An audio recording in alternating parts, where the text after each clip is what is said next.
YeKeTaK birinci ekskluziv. Bu davatın sinyalleri orada giyeceği gali ama. Liboy var şey diye, pastiyan şey diye fenne. Ay oğlum benim yüzüm gözüm qovla dayınna. Ne alay?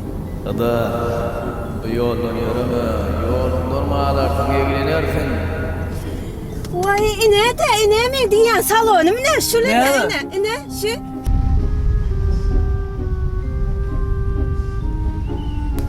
Şu tane salon yok dedim o sana. Şu salon men bilyen başınna. Var mı? Görey. Bahar vaktim ayaktım o, bahar vaktim aldım o.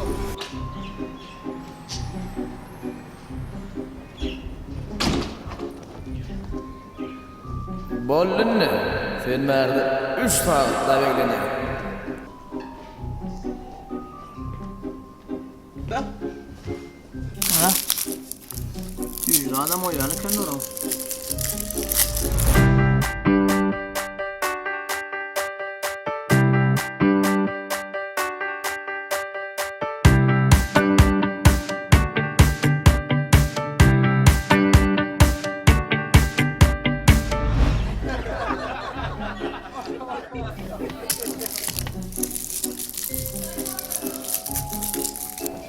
Çıktım ha, boldun mu?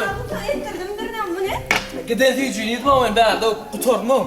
Yankı yerde var makyajım ettiriyane kendir yüzüm beşimi çıka makyaj ettiriyene.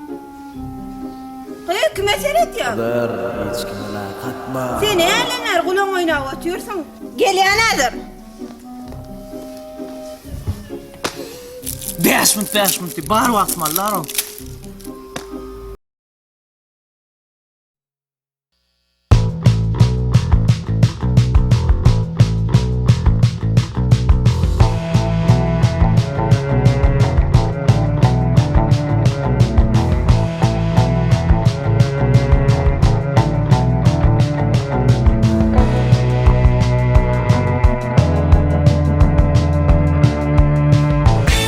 Sayalım, katıvıdan olsun. Men sana ayarlığın oğlum mu düşün mü? Eder sen ayağın. Ben sana aýytdyma. Değilim mi zaten günden bileyim orada, ama üylerimden yer dedin o.